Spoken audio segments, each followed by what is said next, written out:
Well, good morning and welcome. We have a very exciting presentation today, sponsored by the Rapid City Standing Committee on Sustainability and the Black Hills chapter of Dakota Rural Action. And I saw Rick Bell just came on too. He's the one representing Dakota Rural Action, and he's been on our Earth Day Planning Committee. Sustainability, I don't know how many years that's been. How many is it, Lizanne? Since 2012.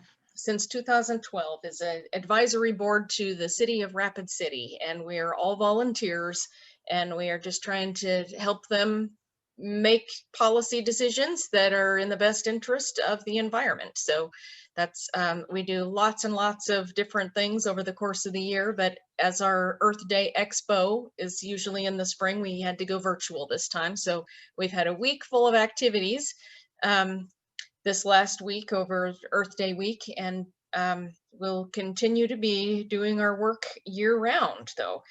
So before we get too far into it though, I just want to remind everybody to pay attention to their mute button so we can make sure to hear Hunter Lovins. Also, there is a Q&A at the end of this, starting about 10 o'clock-ish, and if you have questions for Hunter, if you could just type them into the chat, then we will try to get those put to her when we start the Q&A session. And you can also post online at Facebook, Rapid City Sustainability, and we've got other information, and this is being recorded, so we should be able to have copies of it at least on the Rapid City Sustainability website, which is rapidcitysustainability.com. So if you have friends that were not able to see it, then we should have access to that soon. On to important things here. We have a very special guest with us this morning. L. Hunter Lovins, president and founder of Natural Capitalism Solutions out of Longmont, Colorado, and she is a fierce advocate of sustainable development. Over her decades-long career, she has provided leadership to governments, companies, communities, agencies, and academic institutions for solving our most critical environmental problems. She's a world-renowned author and co-author of hundreds of articles and more than a dozen books. Her best-known, very consequential book, Natural Capitalism, is required reading for many of us in the up-and-coming sustainability professional world. And I've got my very well-used copy here. And one of her more recent books, A Finer Future, which you can see on her bookshelf behind her, I also have a copy of, is very good. Where Hunter lays out a path to a sustainable system in service to life. And so Hunter's list of credentials, awards, and contributions are very, very lengthy and easy to Google. So if you want more on that, you can find her easily. But some of us have been waiting more than a year to hear her speak. So I think I'm just gonna toss it over to Hunter without further delay. Well, Kelly, thank you. It is truly an honor to be here with you all. Thanks so much to all of you for the work that you do to make your place more sustainable and to enable all of us to have a sustainable future.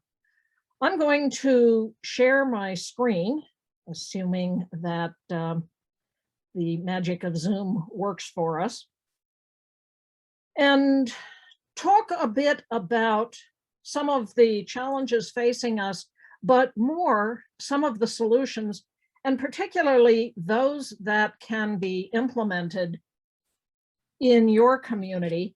I work with communities around the world. I work with companies, I work with countries, helping them implement more regenerative practices profitably.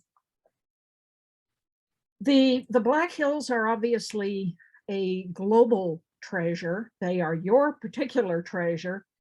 From there to the Badlands, to the national parks, You have a unique environment that needs to be protected, and yet it's at risk. Recent study on land use conversion in Nebraska and South Dakota showed that many of your soils are on the tipping point away from sustainability as they're converted from grasslands to agriculture. 3.2 million acres of wildlife habitat disappeared in your part of the world. And the grasslands of the world are critically important. They are the world's second largest carbon sink after the oceans. The world is in trouble. Well, the world will be fine. It's people who are in trouble. We have exceeded at least 3, on our way to 4 of the planetary boundaries as identified by scientists like Dr. Johan Rockström and a whole team of scientists. In particular, industrial agriculture is one of the causes of the threats to our planet, to our way of life. Climate is an existential threat. We solve this one, or we can kind of stop worrying about the rest.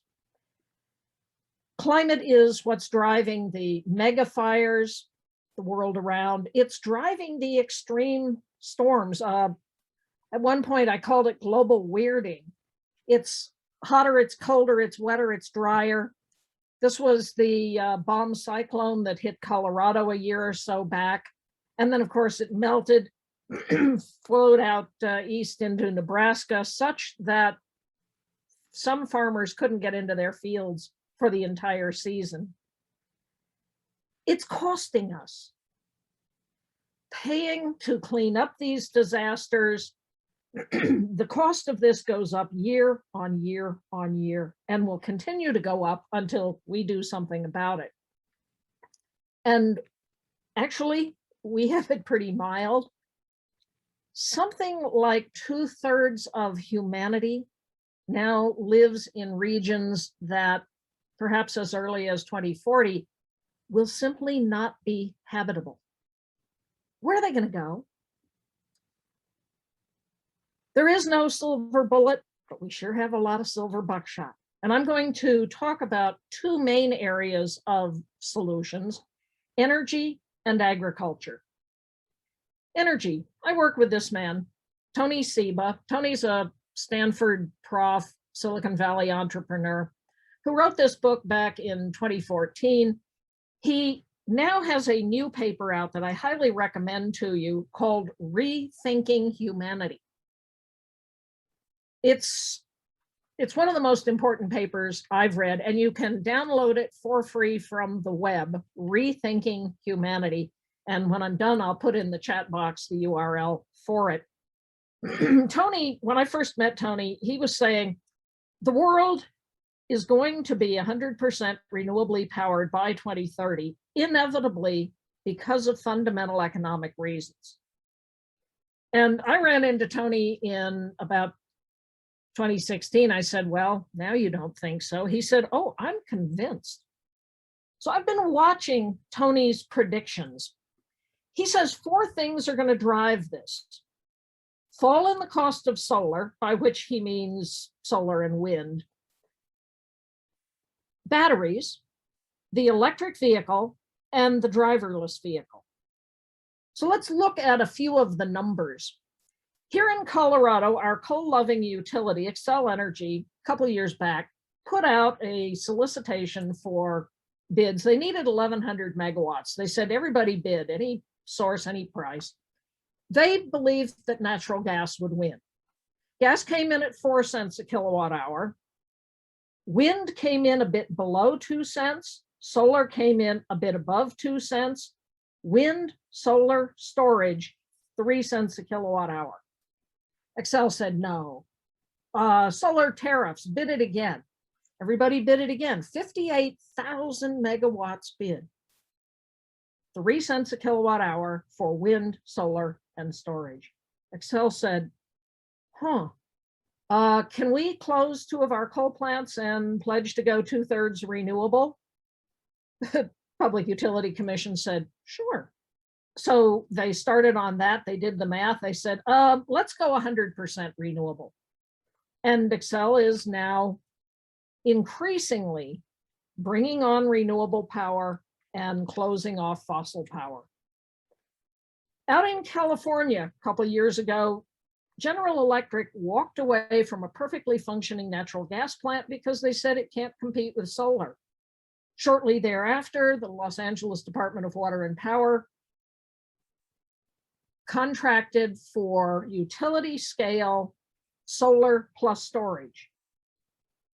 GE and BlackRock have said they're going to partner to do rooftop solar, which has always been much more expensive.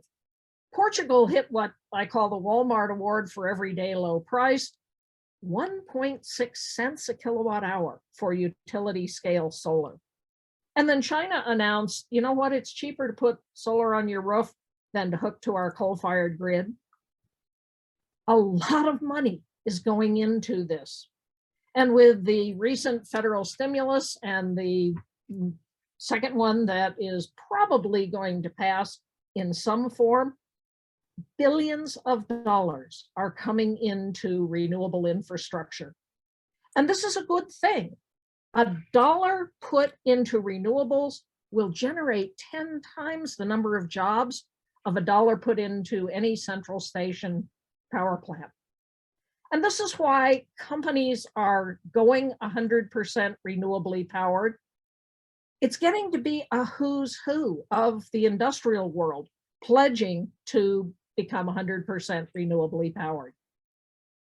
You are perfectly sited for this transformation. You are already almost a renewably powered state. 7/10 of your electricity comes from renewables. The hydro along the Missouri, but you are also a great wind resource and a great solar resource. This is my little solar system. It's a 5 kilowatt array hooked to Simplify batteries in my garage that powers my Leaf, little electric car. If we have a storm, and we have them fairly frequently, power goes out a day, 3 days, a week, I'm fine. I mean, I cut down on a few of my more consumptive uses of electricity, but the light every day, it doesn't have to be bright sunlight, just the photons hitting my solar system, charge up the batteries. I can drive, I can go to the grocery store, we can charge our cell phones, use the internet. This is genuine homeland security. And it is now coming to everywhere. Little Tesla, it's valued now, its market capitalization is higher than Exxon, higher than General Motors. Because Tesla's not just a car, it's batteries, it's solar on your roof. These are now the opportunities for every community. The driverless car. They're on the road today. Yeah, every now and again they kill somebody, but 6,000 pedestrians die every year at the hands of cars with drivers behind them. Cars are dangerous. We do need to run them responsibly and carefully.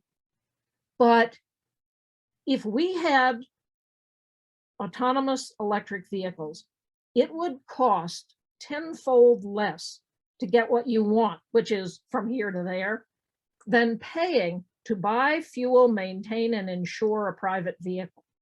At a 10-fold drop in price, you going to try it? Yeah, I expect you will.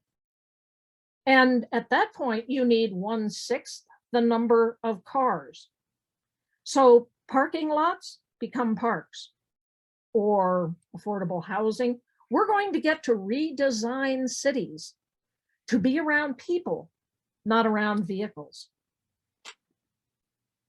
This does have some challenges. There are people who make their living driving. They will be out of work. There are people who make their living repairing these things. They will be out of work. We are going to need to manage this transition.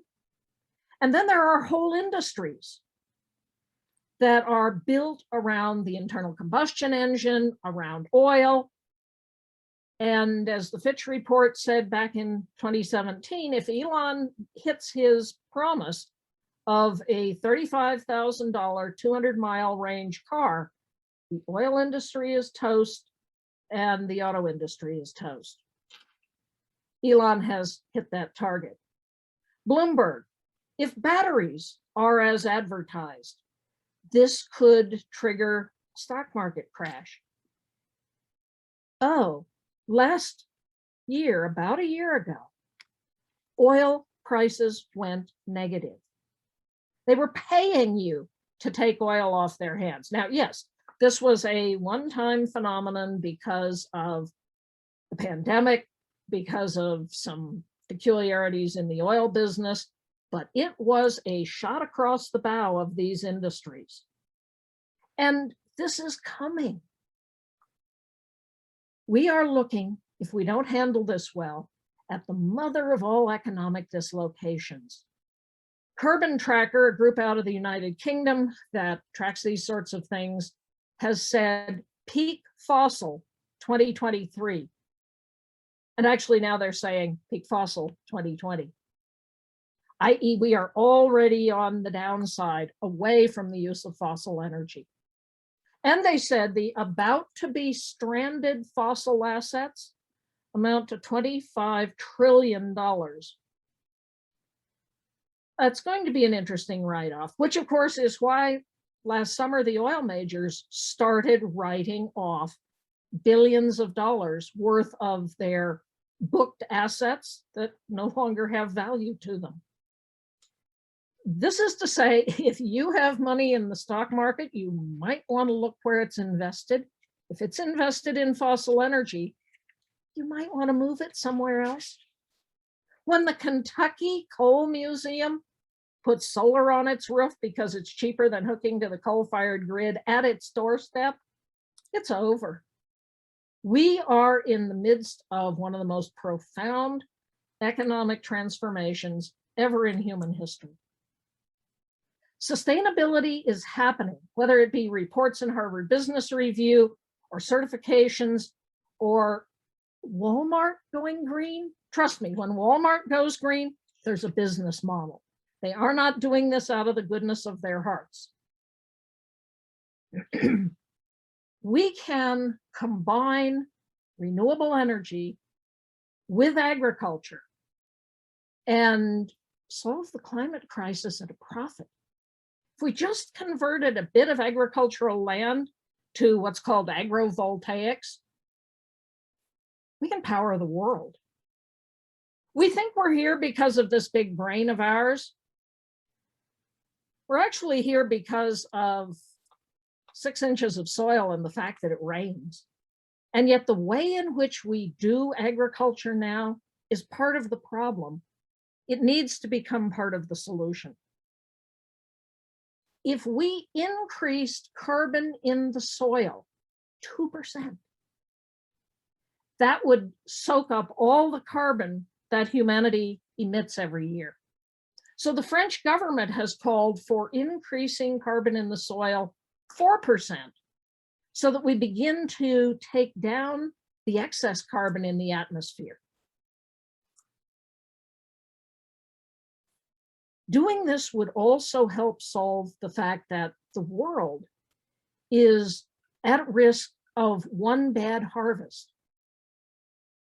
The way in which we feed people barely works. For much of the world, it doesn't work. We have 33 countries around the world facing social unrest because of this insecure food system. The way we do agriculture now is incredibly energy intensive. We used to provide 2+ calories of food energy for every calorie of energy we put in. It now takes 10 calories of fossil energy to get a single calorie of food out. Agriculture is extraordinarily water intensive in a world in which available water is getting harder to come by. As done today, it's very polluting. Agriculture is responsible for about 70% of the pollution in streams and rivers. And we know how to do it better. We know how to grow food in ways that builds carbon in the soil, uses much less energy. This is called regenerative agriculture.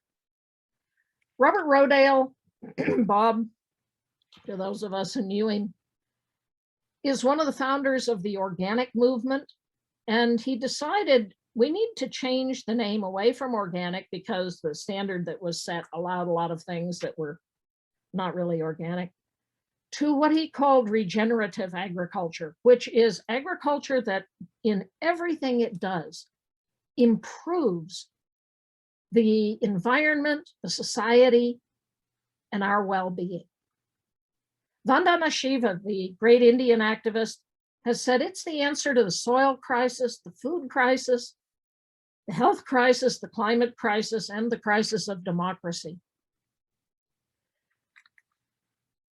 Alan Savory, who those of you who saw Kiss the Ground will have seen a clip of Alan, started this work 40 years ago in Africa, asking himself, why is the environment degrading?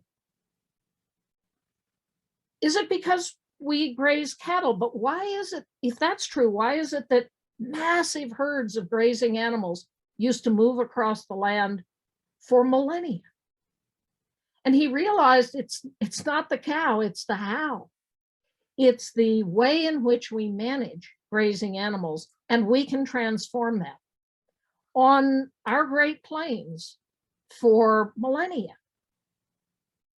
millions, perhaps billions of bison roamed across the ground, dense packed because of predators. They ate everything in front of them. They trampled everything under them. They fertilized everything behind, and then they moved on. They didn't come back until the grass had regrown.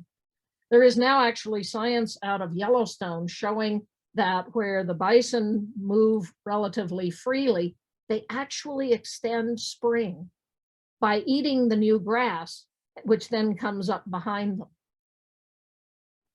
In doing this, they put 10 feet of thick black soil across the Great Plains, which the pioneers found when they first came. It's now down to inches because of the way we do agriculture. But given that we know this, we can reverse it. We can mimic the predators, dense packing the animals with electric fences, with opening and closing water holes. This is some land in Wyoming. The left side is holistic management, regenerative grazing. The right side is conventional. This was shot from a bridge, looking north, looking south. Same day, same place. The difference is the management. Where they are doing regenerative management, they can more than double the carrying capacity of cattle on the ground. Yes, it takes a little bit more work. You need to know what you're doing, but enormous opportunity. South Africa, regenerative grazing, conventional grazing. I got in a fight a few years back with a man named George Monbiot, writes for The Guardian in the UK. He had come out with a silly piece saying that this doesn't work.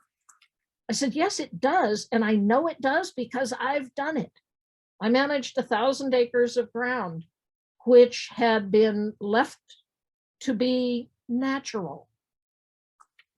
It wasn't natural. It had had human occupation. It had had farming, grazing. By leaving it natural, invasive weeds came in. The grass was thatched over. What did we do? Cows, electric fences, dense packed, and you can see in 2 years' time, we reclaimed the ground, made an enormous difference. This is now being done on millions of acres around the world. by people who learn holistic management and start implementing it. The Savory Institute has a program called Land to Market, where they're working with producers to enable them to get their products into the businesses that want to be able to badge their products as regenerative.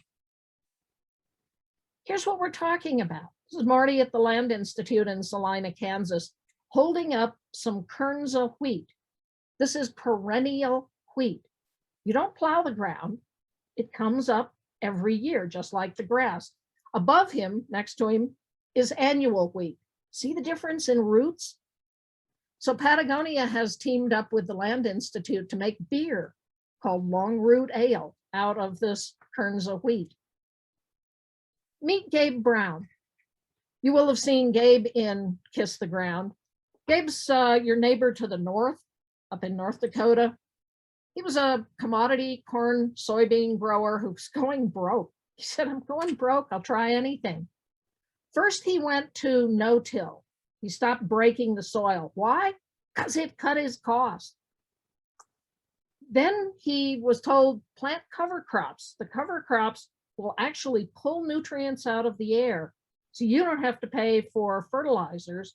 And if you have all these diverse crops, you don't need pesticides, herbicides. So then he had this little problem. He had cover crops all over his ground.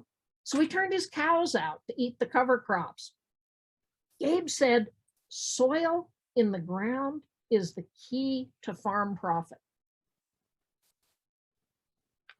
Why? Because of this stuff, mycorrhizal fungi, which mineralizes the carbon that the plant root, the plant leaves pull out of the air, the roots put into the soil, the roots slough sugars, that feeds the microbiological community, which mineralizes the carbon. So the difference between high carbon soil and conventional farmland soil. The color, the darkness is carbon. These are Gabe's crop, oats, with no fertilizers and the cover crops underneath. Gabe says, don't disturb the soil. Leave living root in the ground year round. The cover crops do all of these tasks for you and are pulling the nutrients out of the air. They also cool the soil. When you're much above 85 degrees, the plants are just trying to stay alive. Bare soil is very hot. At 140 degrees, you're losing life in the soil. At 70 degrees, all of the moisture is going for the plant. This is what we need in our soils. This is life in the soil. In a teaspoon of soil, there's more life than all of the above ground species on Earth.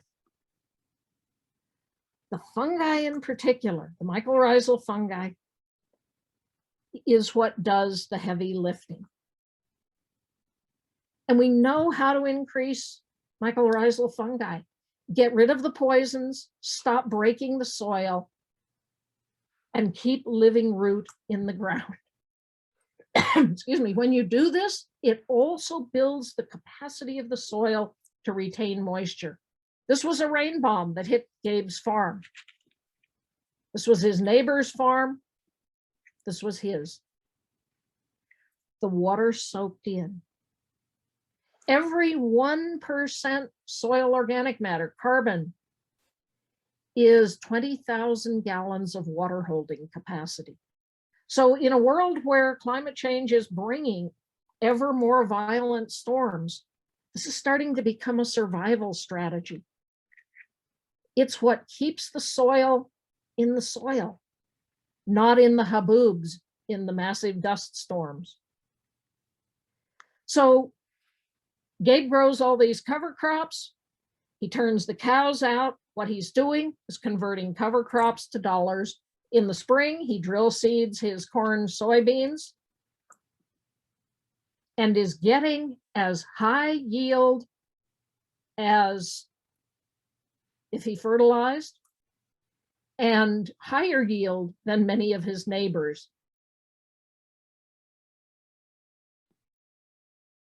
He also is attracting biodiversity. And he says animals are key to health in the soil. Here are some of his numbers. No-till versus animals on the ground.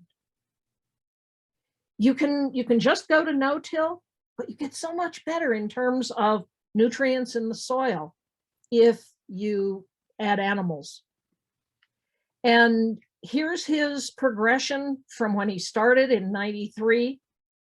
It was when he added animal impact that he got the big jump from 6% soil organic matter to 11%. Now he, in some of his areas, he has 15% soil organic matter.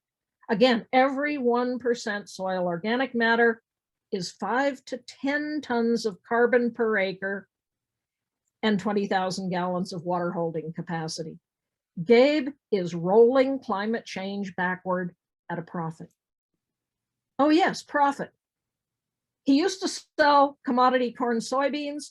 Now he sells all of these products and his farm is profitable. He can't keep up with demand, and he has a healthy farm, a healthy family, and is contributing to a healthy community. If you want more on Gabe, you can go to his website, Nurtured by Nature or Brown's Ranch, and this video, Keys to Building a Healthy Soil. Gabe walks through what he did, why he did it, and the difference that it's making. Now, this is cute, yeah, but we can't possibly feed the world with Gabe Brown's ranches, can we? Actually, we can't feed the world without them. The UN has shown that 70 to 80% of food today is produced by smallholder farmers around the world. We are not going to convert them to industrial agriculture, and if we did, it would be a disaster. Using these approaches, obviously modified to be appropriate to whatever place, is the way we will feed the world. And switching to what is called agroecology, which is essentially regenerative agriculture by a different name, has been shown to dramatically increase yields in places like Africa. In Andhra Pradesh in India, they call it natural farming, farming with nature, same principles. No till, no chemicals, living root in the soil, animal impact. They add some aspects of their own. They build a fungal inoculant and they coat seeds in it, and they've changed when they plant, so they plant before the monsoon. They can now get crops year round. Used to be they only planted in the monsoon and then got crops after. It works. This is an example of using pigs in Zambia. They pick the pig pen up, they walk it along, set it down where there's grass. Behind the pigs have wiped out the vegetation and fertilized the ground. Then they plant corn, beans, their other crops. They've increased their soil to 2%, five-fold increase over what it was, 2.5%, almost 10 tons of carbon per acre increase. If you want the science, this site at Soil for Climate gives the peer-reviewed studies of how this works, why it works, and that it works. As a result, big companies are moving in this direction. Unilever was one of the first. And then General Mills. General Mills has committed to regenerative agriculture on 1 million acres by 2030. These are their principles. Understand your context, minimize soil disturbance, maximize crop diversity, keep the soil covered, living root, animal impact. Hear those before? General Mills hired Gabe Brown to come and help them build their principles. Microsoft has said, not only are we going to be carbon neutral, we're going to be carbon negative by 2030. We're going to put $1 billion into regenerative agriculture and nature-based solutions to take out of the air as much carbon as we have ever historically emitted. So Jeff Bezos at Amazon turned around and said, well, I'll put 10 billion in. Now, these guys have no earthly idea yet how to do all of this, but they are figuring it out. Last summer, Nature Conservancy, McDonald's, Target, combining to implement regenerative agriculture. Walmart has pledged to become entirely regenerative. Again, I know from conversations with them, they have no earthly idea what they're doing, but they're smart. They will figure it out. We're living in one of the most amazing times in history. We are facing these existential crises, and we have all the answers. We can unleash the greatest prosperity humanity has ever known. The age of fossil is over. The question before us now is, what kind of a world do we want to live in? That answer is in our hands. It's in your hands. And it's why being a part of making Rapid City more sustainable, making South Dakota more sustainable is so important. Bucky Fuller said, we're called to be the architects of the future, not its victims. So again, I'm very honored to be able to spend a little time with you this morning. And maybe this is enough to kick off a conversation.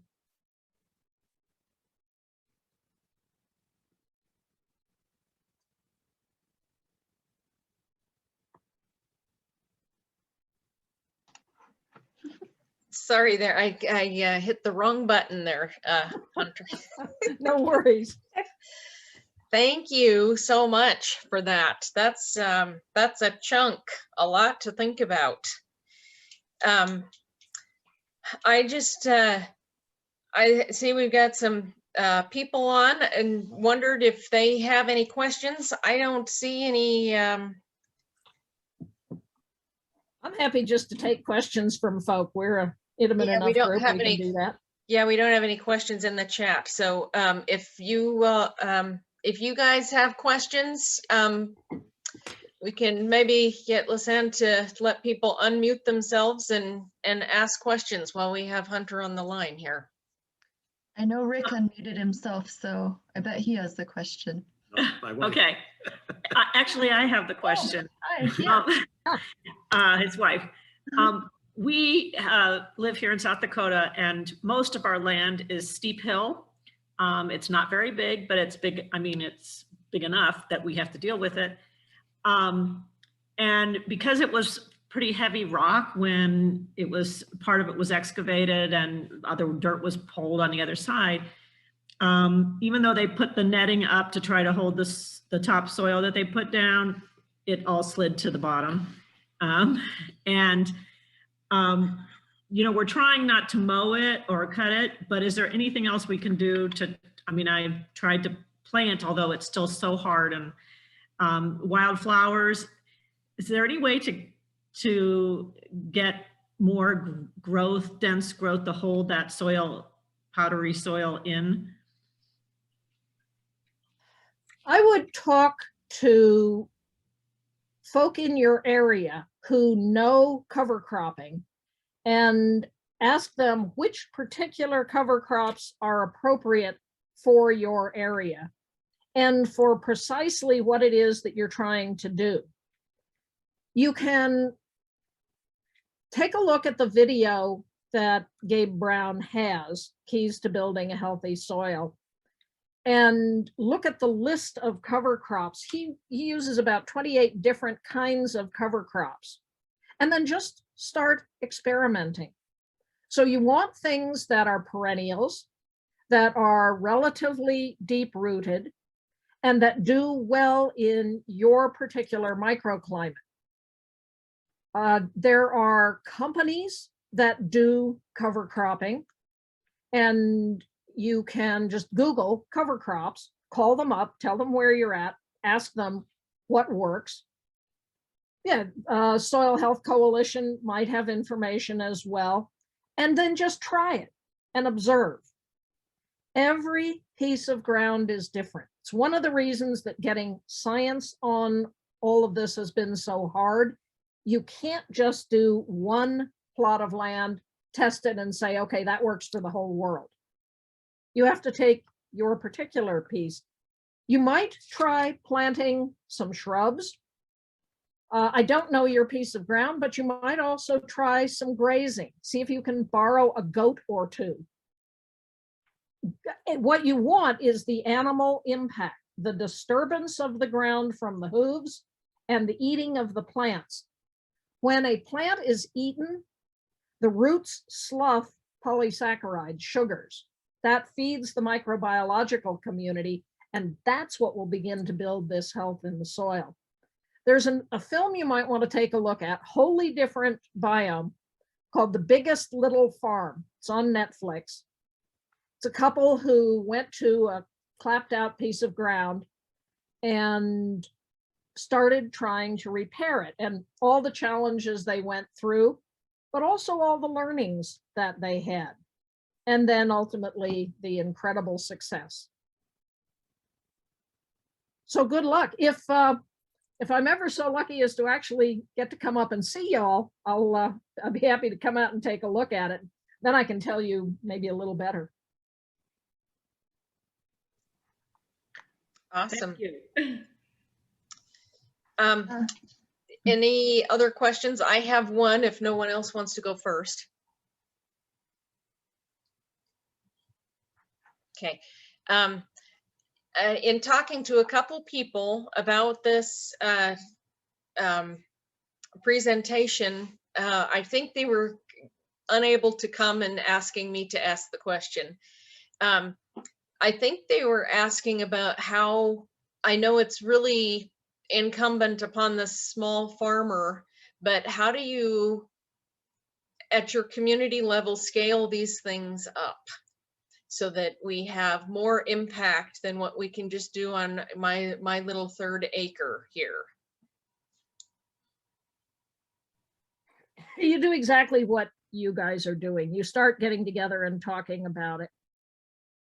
And I've found in general that when you look at how do you improve community economics, you get a lot more interest than if you're just talking about how do you improve community sustainability. So about exactly a year ago, an environmental group down in Denver called up and asked if I would help them run a series of workshops on what do we do when the pandemic ends. They called the Emergence series, Emerge from Emergency. And so we did, and we had a session on energy and climate, we had a session on agriculture and water, we had a session on workforce development, we had a session on the built environment and natural infrastructure. We had a whole series of these meetings where we just invited whoever wanted to come, but we also targeted the sorts of people that we wanted to have there. So experts in energy, experts in agriculture, experts in the built environment. We wrote all the results up and published it and launched what we call the Colorado Regenerative Recovery Coalition. this has now, what, 8 going on 10 working groups, everything from equity to the circular economy and all of the other areas that I mentioned. We have been arguing to the governor that he ought to declare Colorado a regenerative economy. And he said, I don't know what that means. So I wrote him a little briefing paper, which I can send you guys if you like. And we started inviting various government officials to come to these working groups, wound up working with about 70 from the state administration. We pulled from the working groups suggestions, what needs to happen to really drive change in each of these areas. We have a list now of about 75 of these ideas. We're culling through them to pull out the ones that are shovel ready, that if federal money comes, and in Colorado, we're going to get about $4 billion in federal money, how should we spend it to begin to move the state more in the direction of a regenerative economy? And just yesterday, we got a call from the state budget office. Can we meet with you before you meet with these other people? Also just yesterday, the head of the energy office sent us a bunch of suggestions. He said, these ought to be part of your suggestions. The head of the Department of Agriculture called me up. So we need to talk. Just putting this list together has elicited enormous interest on the part of the government. And so I was up till late last night going through this list. All Monday morning, I'll be working with the team going through this list, trying to get it ready for these various state agency people so that we don't look like we don't know what we're talking about. But this has been a crowd-sourced set of what the state ought to do to create a regenerative economy. We based this on some work that Natural Capitalism did. A few years back, you may have heard Colorado some citizens put together a little initiative that would have effectively banned fracking. And they darn near won. They got 45% of the vote, even though the oil and gas industry threw $50 million to say, you can't do this. We're the economy of Colorado. If you ban fracking, you will destroy the state economy. And watching that, I said, really? What is the economy of Colorado? You know, we hear, well, we're an extractive industries state. We're an industrial agriculture state. So I started poking around. Nobody had the numbers. And I assigned a team of researchers to go and crawl through all the data and pull the numbers out. Turns out, oil and gas provides a little over 40,000 jobs here in Colorado. Clean energy already was providing 66,000 jobs. So more than oil and gas. Outdoor industries, 6 times the number of jobs of oil and gas. And also the oil and gas jobs have been declining year on year. And in the pandemic, they lost 10,000 jobs. Clean energy lost 1,600 jobs. Clean energy is poised to grow here in Colorado at double digits, and particularly now with the federal infusion of money. Whereas oil and gas continues to decline for the reasons that I walked through. Arts and culture provide 3 times the number of jobs of oil and gas. So something you guys might start doing is asking the same question. What is the real economy of South Dakota? What gives us our economic base? Tourism is clearly going to be important.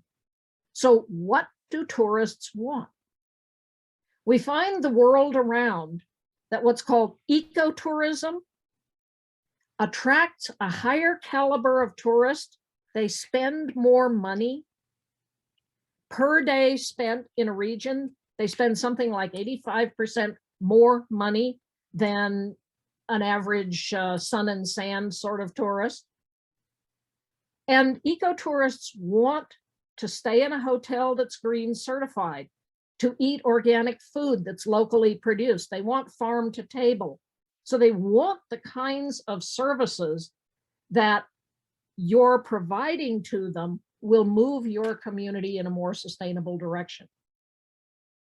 I suspect that South Dakota, like Colorado, is already slowly transitioning toward a more regenerative economy. I will bet you that jobs in wind and solar are outpacing jobs in oil and gas. And fixing up houses, making buildings more energy efficient. You're not going to put a building on a boat and send it to China. These are jobs that are inherently in your community. Figure out how much money is going to come to South Dakota from the feds and start the conversation with your government. How should we spend this money? When you spend money on educating children, you're building the future.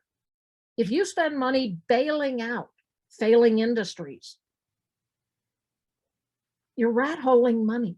You're wasting money on the industries of the last century. I just got a question in the chat box. Are ranchers totally opposed to reintroducing wolves? Some are.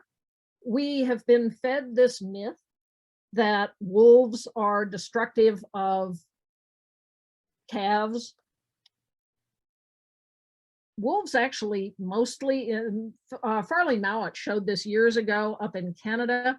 They eat mice, they eat rabbits, they eat smaller things that are easier to catch. And if you put in place a state program to ensure that farmers are reimbursed for any losses from wildlife predation, farmers pretty quickly come around to accepting predators. You've got to have predators to have a healthy ecosystem. And yeah, you do have to do a bit more management. But once the wolves are reintroduced, everybody's going to be healthier.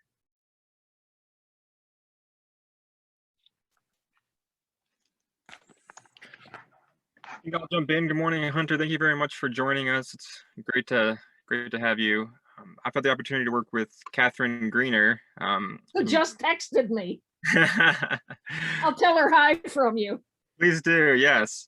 Working with her, I've really come to appreciate the importance of metrics and objectives and kind of that science-based approach and knowing what you're working towards. And so I'm wondering if you could speak a little bit more to this group about some of what you have in your book about using those metrics and using the right ones, like looking at GDP versus Better Life Index or Genuine Progress Indicator. I think those are a few of the ones that you've spoken about. So not a specific question, just wonder if you could expand on that a little bit for us this morning. Sure. And just send this to Catherine, telling her you say hi. That's funny. Catherine and I are working very closely together. She is the lead on this project of the Colorado Regenerative Recovery Coalition.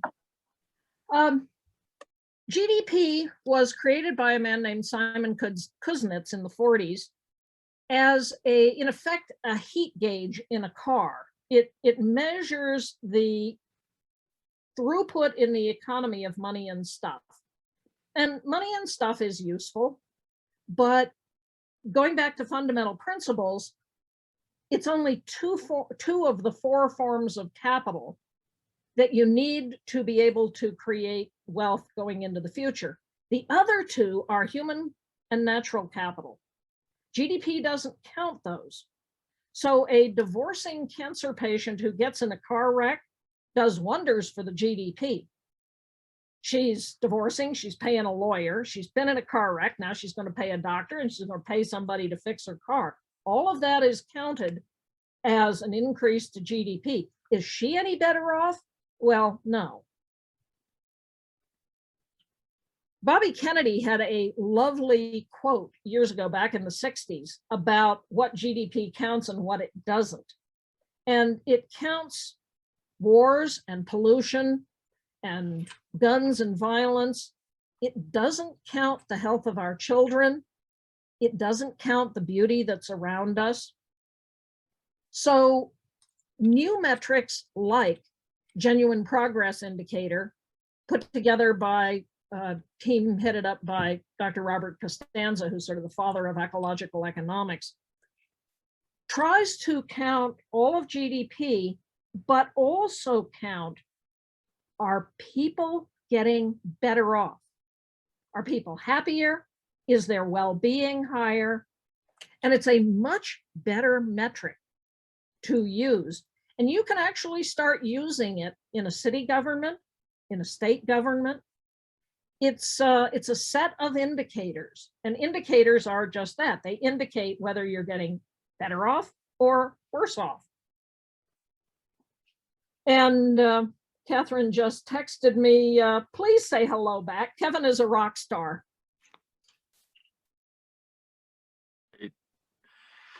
In the, by the by, in the book, A Finer Future, we go into much greater detail about what GPI is, what it does, and how we ought to start organizing our economics to actually have a better idea of, are we going in the right direction?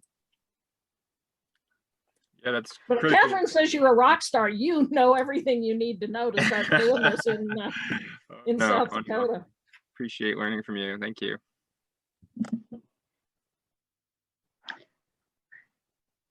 It looks like there's a question. How in do the you chat. employ more people doing this? Woofer, World Organic,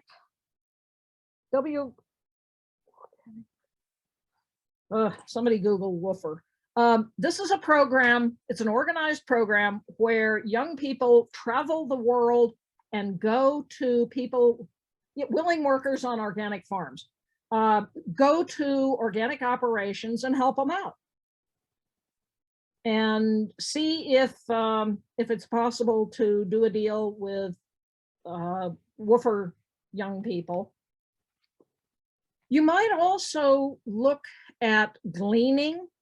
This is a program that's now being introduced here in Colorado. There's an organization setting up to help communities do this, where food that would otherwise be wasted because it can't be harvested is collected and given to food banks. There are also programs to help local young people be able to spend some time on a farm, learn what's going on with the farm. You could also look at agro-tourism. This is something that is growing around the world. People who live on a farm just think it's a lot of work. People who live in a city think it's really cool. And they want the opportunity to go out to a farm and be a farmer for a little while. So a couple of suggestions that, that might work for you. Oh, there you go. You even have local resources on it. You guys are demonstrating something I've learned the world around, which is if you pull your community together, you have the resources that you need to solve the problems facing you. You just need to find out who in your community knows what and start posing the questions to each other.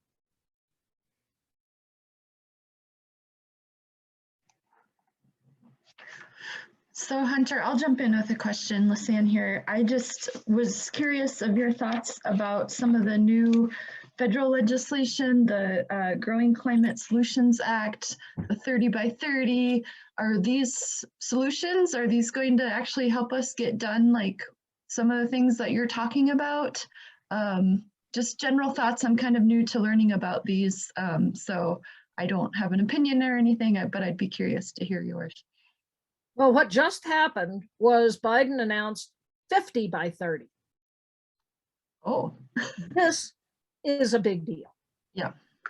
And simultaneous with that, the largest coal miners union announced that they supported this so long as they get a just transition. Mhm. That's an even bigger deal.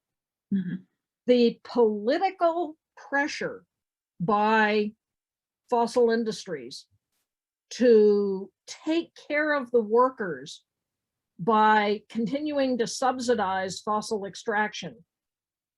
You know, oil field work is dangerous, it's dirty, it's polluting to the workers. Much of industrial agriculture is dirty, polluting, dangerous. We know how to enable these people to have high quality, high paying jobs, helping to implement the transition. So one of the things that's clear, I mean, I was not a huge Biden fan, and I must say I'm pretty impressed. What he has done is to team up with the vested interests that need to be on board for the transition to happen rapidly. And so I am cautiously optimistic with what is coming out and the way in which they're doing it. The key to what he's doing is bringing on board the entities that otherwise would be in opposition. And this is something we learned years and years ago when we were going around killing nuclear plants and proposed coal plants, is if in working with the utility, you can get the advocates who are opposing the plant to agree to pay the utility's costs. Sometimes the utility will just walk away. They'll give it up on their own.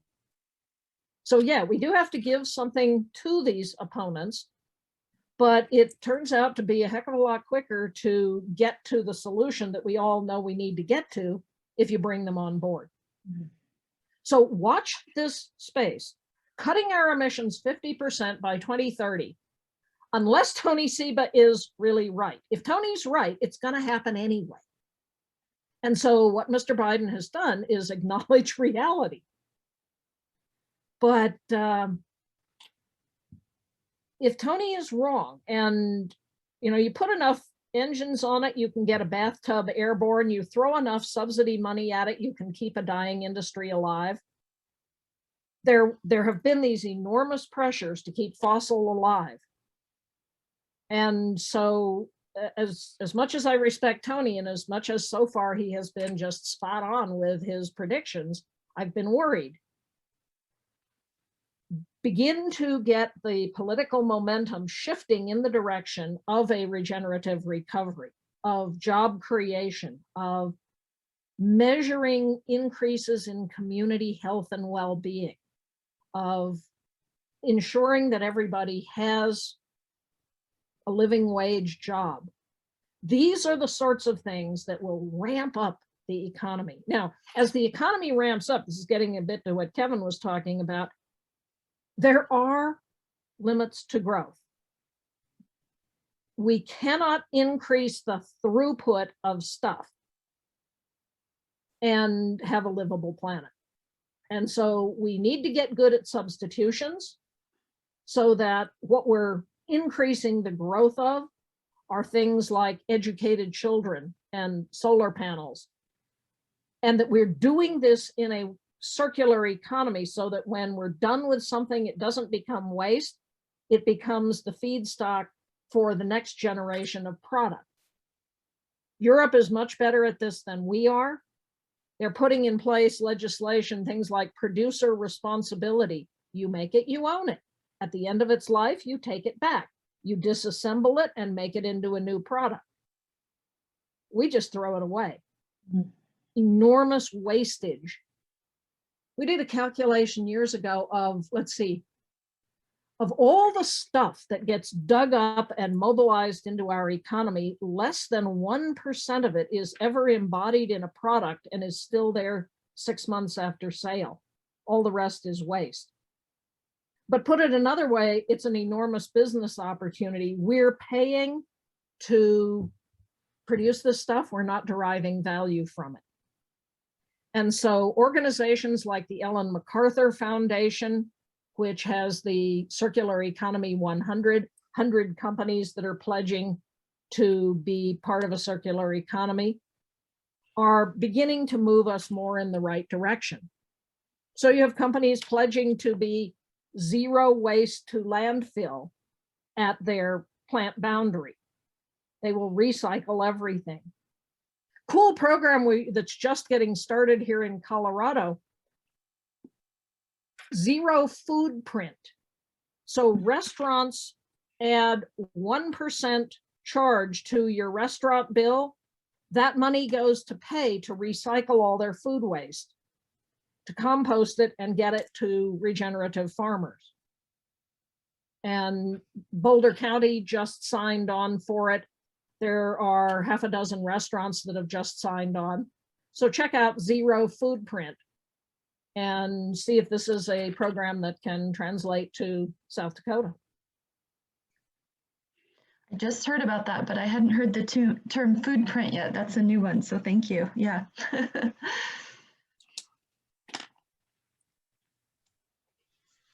I have another question too.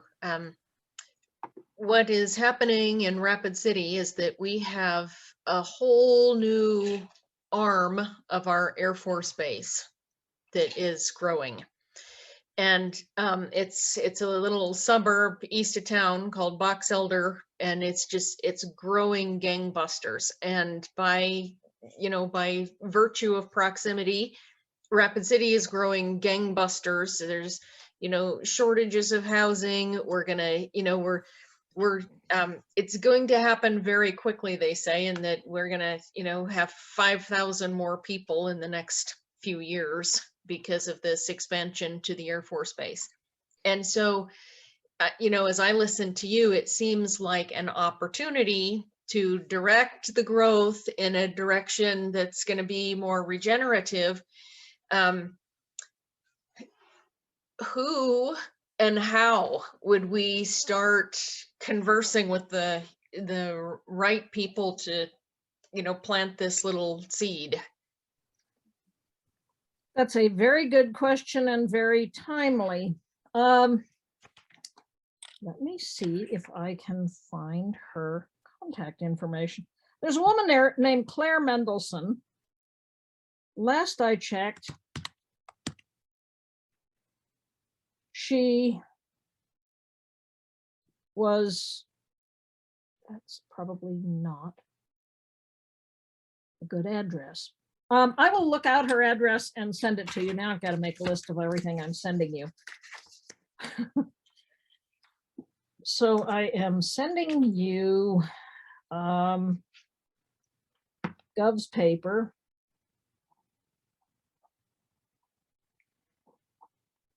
Claire ran sustainability for the Air Force a while back, then worked with the Forest Service.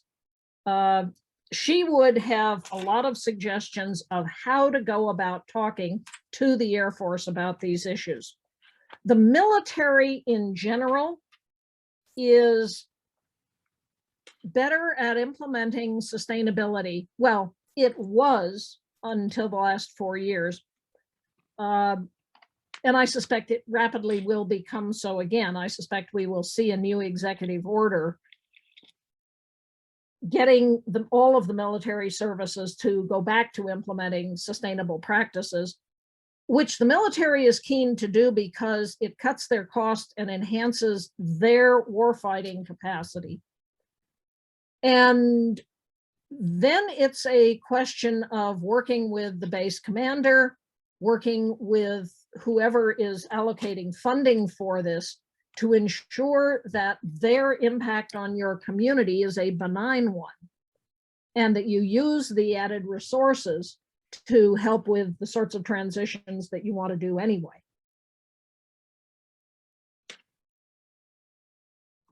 And yeah, the Air Force bases have had this problem with these forever chemicals, the PFOAs, PFSAs.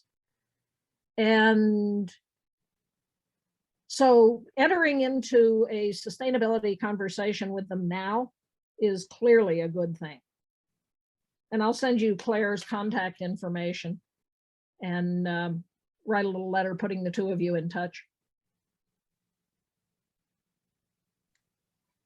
Thank you very much. I think our conversation here has sparked a lot of ideas with people listening in about what we can do and how we can spread this through our community. I see people in the chat who already have resources and names, and so I think we're off to a great start with this. Does anybody have more questions for Hunter? We've got a little bit of time left. I was just going to pipe in. I wanted to bring the conversation back to the question of finding labor, finding the right help for regenerative ag. I have a brother-in-law that runs a relatively sizable ranch in the Midwestern part of the state. And he actually, just right around the time that I heard of Gabe Brown, he mentioned that he was reading this book, Dirt to Soil, Gabe Brown's book. And so it was just sort of a neat convergence of coming at it from different perspectives. And he has been doing no-till for a while. He's started more recently doing cover crops. They do have a huge percentage of their land is just grazing grasslands. However, their big concern was finding the labor. Their comment about Gabe Brown's model was that it's, this huge diversity of offerings and how much labor that takes, how many people he employs to manage it in that way. And they have a hard enough time finding one hired hand because of where they're located. And I know Don and Kim Kelly here in the comments mentioned the same idea. They're a much smaller scale, but it's the same concept of finding the right labor. And so I'm just sort of curious what you think about that. I mean, even in town, there's, city positions that they can't find enough low wage workers for, and so I'm just curious what your perspective is on that. Well, getting good help is the challenge in everything. One of the things they might do, your brother might do, is start talking to the folk at Savory Institute about creating a savory hub in your area. Not right now, please. These are farmers, ranchers who subscribe to the holistic management approach and create these hubs and then become very attractive to people who want to come and learn how to do this. A good example of this is Will Harris down in Bluffton, Georgia, who is a savory hub. Gabe Brown is, by the way, a savory hub.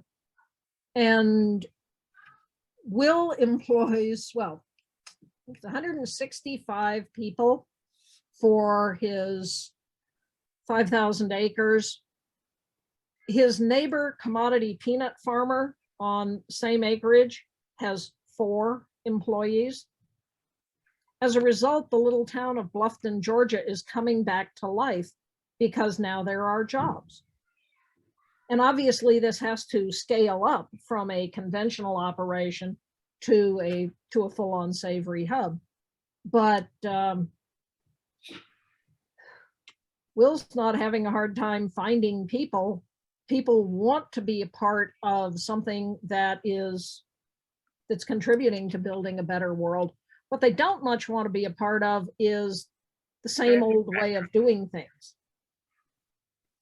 So it part of how do you find good help is you become part of the solution, and then you become much more attractive. Sure. Thank you.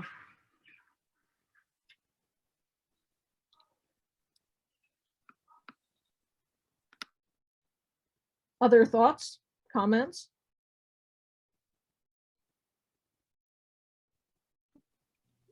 Just to that same point, my brother-in-law, they still seem to also use the argument of feeding the world, needing to feed the world, and that, they seem to not think that doing it on a scale like Gabe Brown is doing is really I mean, I don't know if sustainable is the right word, but, they just seem to keep telling that storyline about needing to feed the world. When we feed the world, we destroy markets in developing countries. Right. And I think what we ought to start looking more at is continental scale economies, so that each part of the world is sufficient on its own. The feed the world mentality was fed to us by the agrochemical companies, the machinery companies that wanted farmers and ranchers to get bigger and bigger and bigger, because then they would get bigger and bigger machines, buy more and more chemicals. And it's a mentality that just isn't true and won't work. Give me 1 second. I will pull up, maybe if I can do this. Do you mind me asking the size Please. of your farm and ranch, or what do you consider it? Farm or ranch, both? Ranch, really. We are, darn, I think I know where I have it. We're at about 120 acres, so we're tiny. Mm-hmm. And do you employ Mhm. quite a few people? A few, no. Oh. We have a lot of people who want to come and be a part of it, and so they aren't exactly employees, but they get the work done. So there are 3 of us who live on it, plus campus. Then we've got 1 guy we employ, then there are 2 more. So there are about 10 of us that operate it. Okay.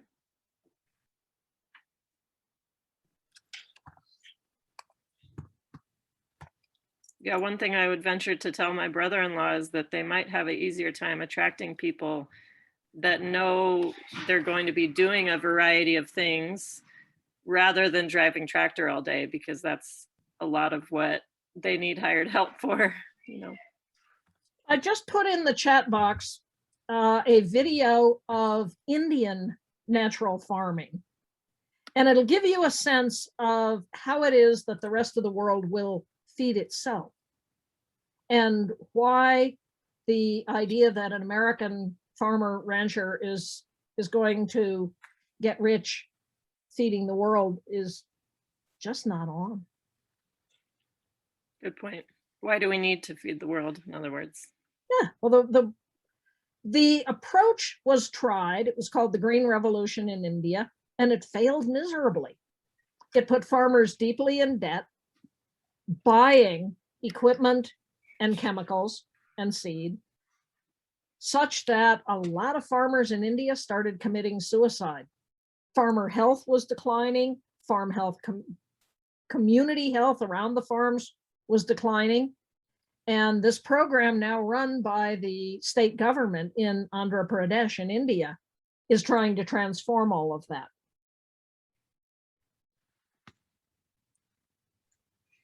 On that note, there's actually a rash of suicides in Iowa with the Iowa farmers right now. I don't know if it's exactly for the same reasons, but Different reasons, but same core issue, which is they can't keep their farms. They can't afford it. And industrial farming just isn't sustainable for a variety of reasons.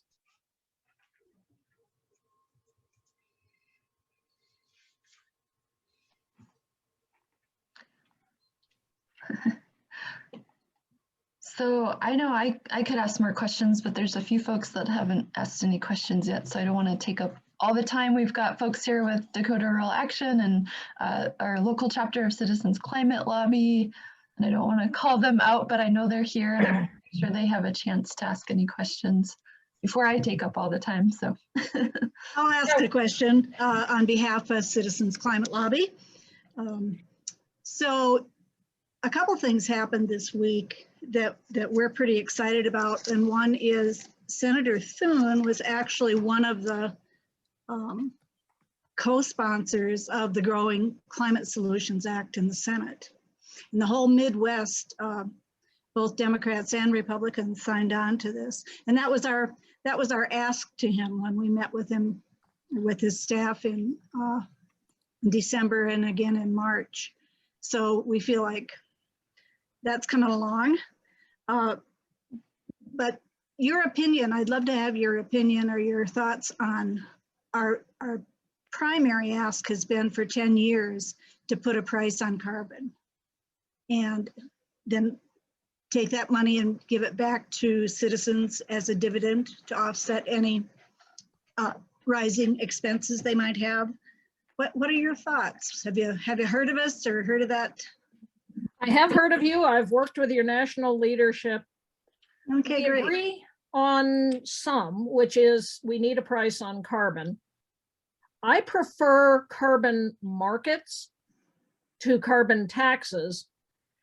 The earth doesn't care how much revenue you get. Economists love taxes because they predictably raise a certain amount of revenue, which you can then give back to people. That's Maria Cantwell's approach of tax and bribe. Actually, I guess it originated with Peter Barnes, and Cantwell introduced it. The trouble with it is, to get it politically passed, it has to be a very low rate. And the CCL approach is, yes, but it will go up over time. The trouble is, again, the opponents understand that it will go up over time, and so they tend to cap it at a very low rate. Yeah, okay, we'll put a little price on carbon, a couple bucks a ton. That won't help. The EPA reckons that the so-called social cost of carbon is somewhere around $46 a ton.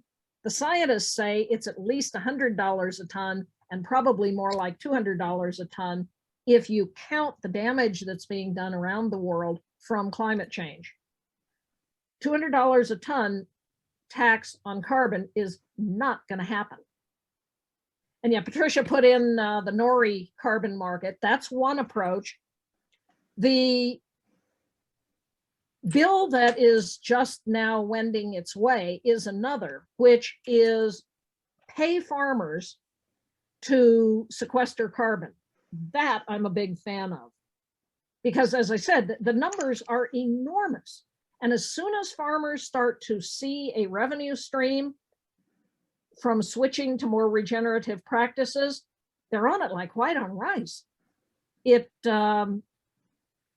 enables, it's just the difference that enables them to stay in business. And as you saw from the Gabe Brown numbers, the scope for increasing soil carbon is large, can happen very fast. There's a guy down in New Mexico, no, I guess he's now at Chico State in California, Dr. David Johnson, who he builds a mycorrhizal inoculant. He composts dairy manure and green waste.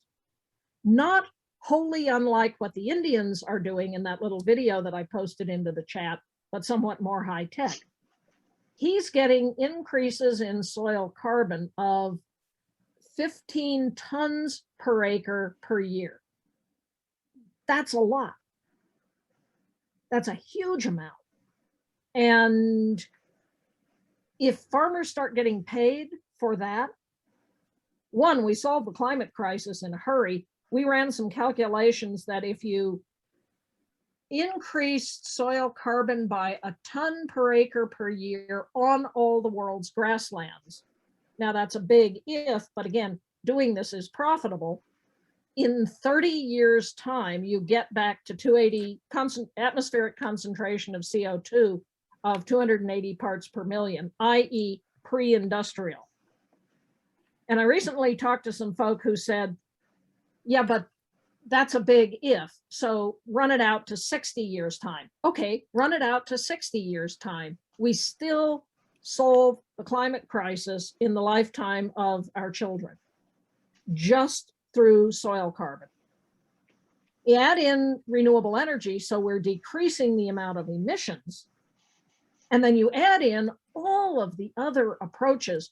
So for example, there's a very cool little company in Chicago called LanzaTech. They take flue gases from things like steel refining, carbon gases, feed it to microbes, and they can make pretty much anything you can make with a petrochemical.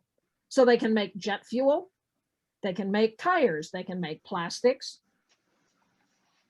And once you take this carbon and embed it in something that's going to stay there for a while, like a tire or a plastic chair, or you look around yourself, all the plastic that we have around us, now you're locking carbon up that otherwise would be going off into the atmosphere.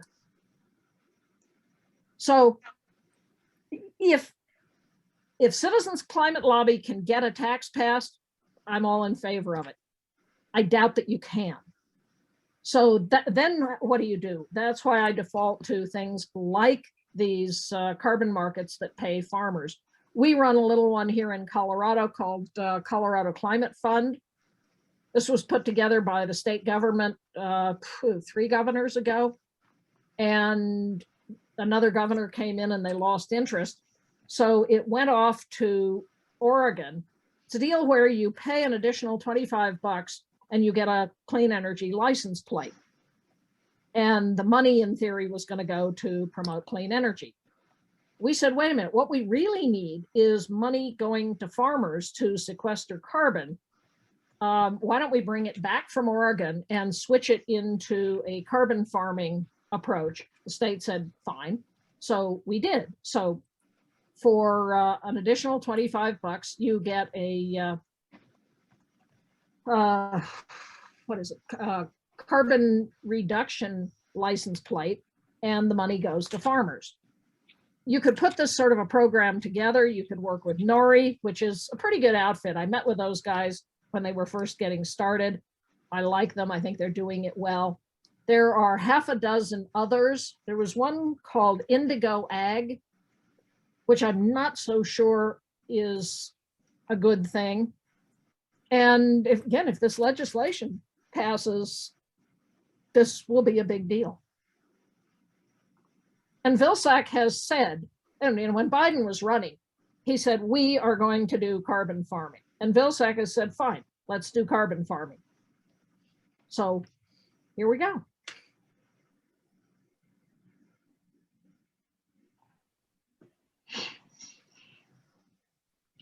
Well, I think that could have one of the greatest impacts in South Dakota carbon farming. So it's going to be interesting. Our state always seems to be about 10 years behind the ball on things, but if this comes from the federal level, it could happen sooner than later, which is exciting. We've got a lot of land and potential there. So, but a lot of education needed too. I think people are hesitant at first just to change in general. So a lot of education comes with that for folks too, but appreciate the perspective, and the work that CCL is doing locally too is great. So I'll stop talking. I know we're about at 10:30, but I'm sure we've got time for another question if someone has one.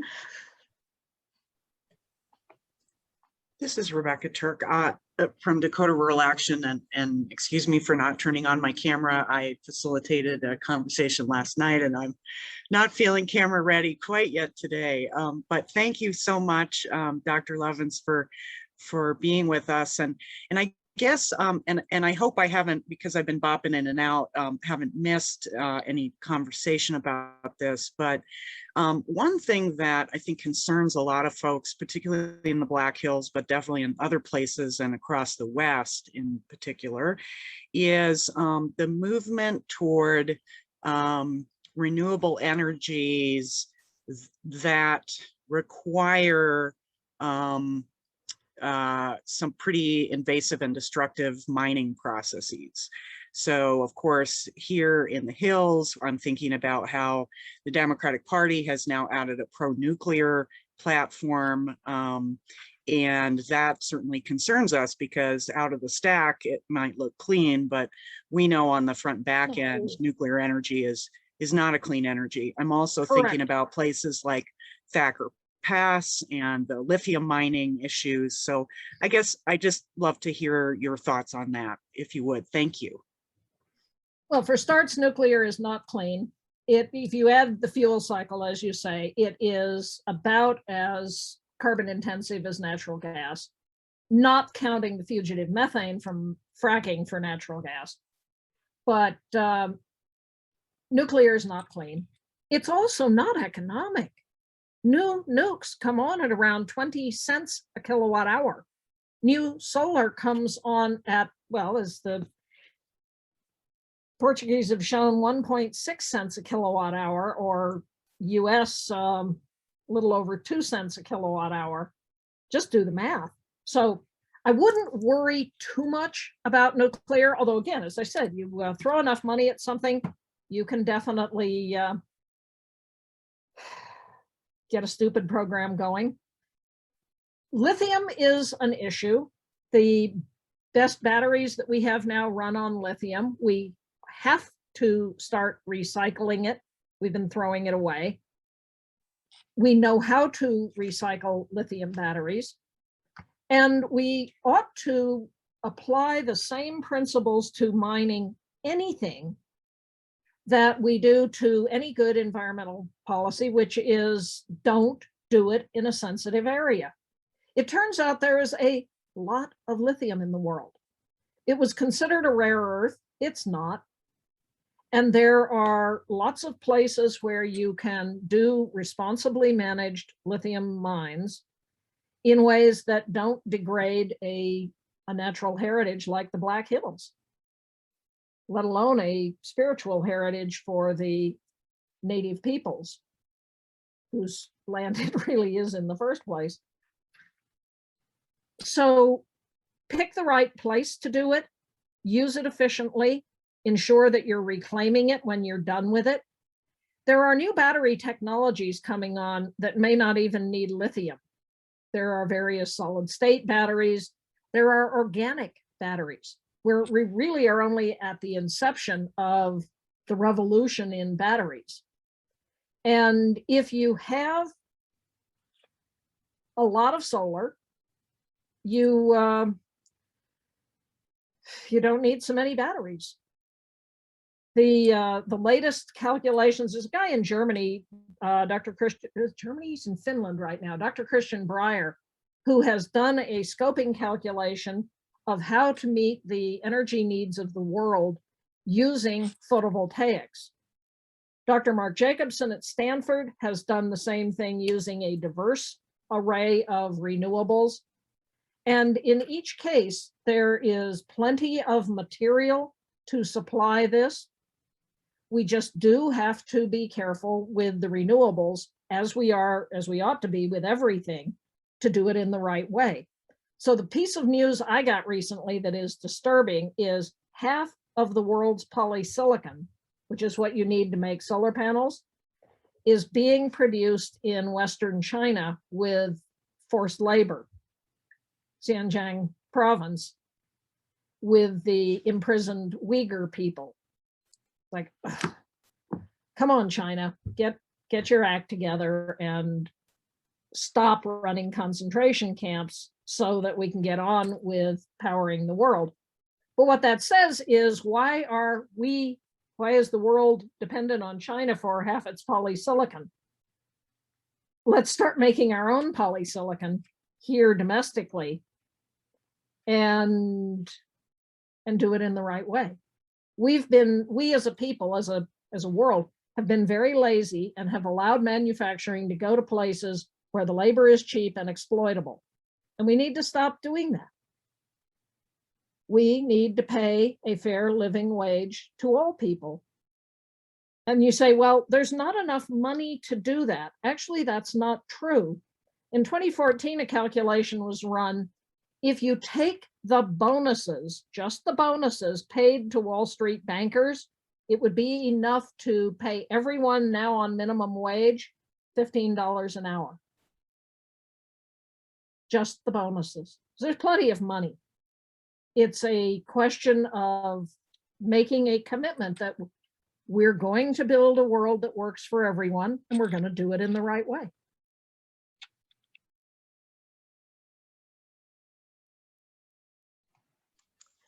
I love that. I love that, Hunter. It's through my sustainability training, I went to Prescott College, and the environmental issues and the social justice issues are just hopelessly knotted together. And so it seems like a lot to bite off when you're trying to solve one little problem at a time, because it attaches to all these other little strings. So it can be a little overwhelming sometime. And I think we're in the minority in Western South Dakota right now, many of us who are on this call right now. But there are a lot of common sense people out here too, who I think would really see what you're trying to show. So Well, get the anyway. economics right, and a lot of things get a lot easier. And again, that's one of the reasons I highly recommend Tony Seba's piece, Rethinking Humanity. It, by the way, among other things, says that industrial agriculture will die within the decade. And so is it possible, how do you, I mean, some people might give it up a little easier if we had like a safety net for people who are, you know, they can't do their fossil fuel jobs anymore, and they're not driving 6 combines in a row anymore. And so is there a safety net that we can create for people? Well, we have to, or as I said earlier, they will fight us every step of the way. It's very difficult to get someone to do something when the money in his wallet is directly tied to his not doing it. Mm-hmm. There are many safety nets. The first is, again, this exploration of what is the economy, what industries are growing, what industries are dying. Then the community conversation about what kind of an economy do you want to have, and how do we encourage the businesses that we want, that pay good salaries, that treat their workers well, and how do we ensure that the people who were in the old industries, which are dying anyway, can make this transition. One of the more challenging issues we're going to get to deal with is if the projections of artificial intelligence are correct, most jobs will go away. At that point, we have to wholly rethink our economy such that the money that is being made by these companies goes to pay for a living wage for everyone. So that, in effect, we all become owners of the companies that are making these enormous profits, and we can all afford to live. That is going to be quite the trick. And everything we've been talking about up till now has been relatively easy to solve. Reforming capitalism in that sort of a fundamental way will not be anywhere near as easy. But when you have everybody out of work, the politics becomes a bit easier. One of the challenges we're all dealing with is the changes are coming at us so fast. Wrapping our heads around what's happening to us, what has to happen, the threats to us. It was very tempting to just go, I quit. I'm gonna go play video games. And now is not the time to back away from the fight.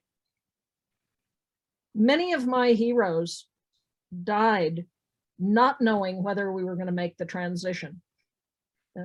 Dana Meadows, David Brower, Ray Anderson, Stephen Schneider, the great climatologist. Steve knew how bad it was. He was one of the first to really do the math on the climate crisis.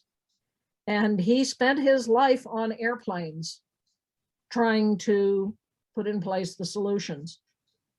We were together in Kyoto, and Steve died on an airplane flying to yet another conference before we began to see the transition happening. We can see it now. We get announcements like 50 by 30, cut the emissions in half by 2030. 3 months ago, that was unthinkable, yeah. And it's now federal policy. the speed with which renewables are coming on, the speed with which regenerative agriculture is coming on. You ask people what kind of food they want to eat. Overwhelmingly, people want clean food. They want food that is sustainably grown. They want farm to table. They want to know the farmers from whom they're buying their food. They don't want poisons in it, which is why you have restaurants switching to all of this. And we can see it all around us now. We can see this transition happening.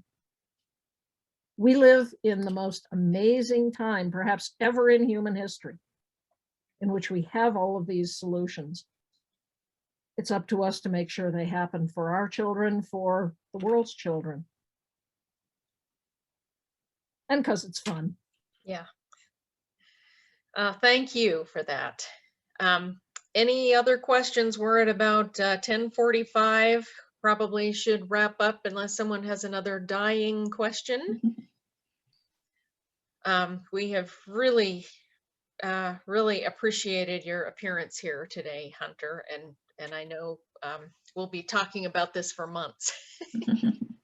Well, you So, know where I am. Let me know if I can be of any help to you. And I'm, less than a day's drive away. One of these days, let's actually do get together. yes, I would like that very much, and I could probably get a strong arm a few people from the committee too, who would make time to have dinner if you were up this way, or if you had another, and maybe we'll have you back too. We're probably gonna all go under the radar for about 2 weeks. 'Cause You've we're all earned it. tired. Go take a long hike. Go appreciate the nature you're working so hard to protect. Yeah. Well, again, thank you so much. We will probably upload this conversation onto the website so that more people can watch it. And thank you so much for joining us. Truly my honor. Very happy Earth Week. Thank you. Thank you. Adios all. Goodbye. Bye.